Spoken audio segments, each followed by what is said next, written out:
with hard eyes and louder mouths, reminding everyone that they had warned them. They said the giant woman was a curse, and her children would bring destruction. Akilo, Noma, and the children could not leave their home. The once friendly paths now felt like narrow traps. They kept their heads down the few times they stepped outside.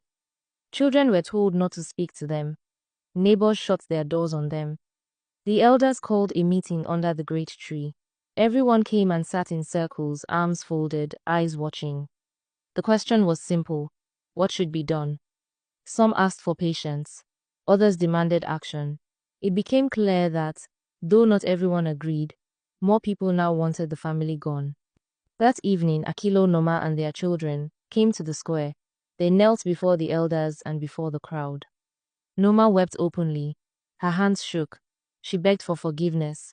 She said Langa had been her only true home, that the peace she had found in Langa had healed her heart after the war that wiped out her people.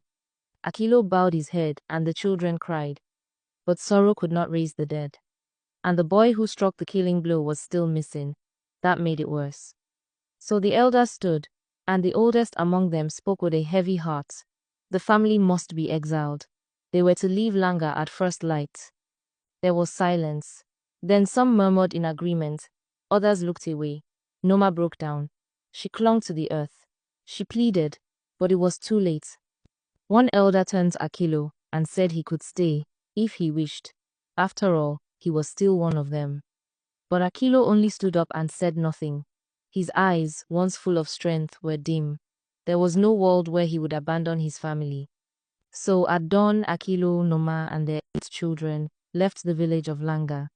They walked for many days. The nights were cold and the children cried. They crossed rivers and climbed hills, looking for a place to call home. Then one morning, beneath a large tree in the heart of the forest, they found Akila. He lay curled on the ground, weak, with dirt in his hair and thorns in his feet. When he saw them, tears poured down his cheeks. He said nothing at first. He just held out his arms.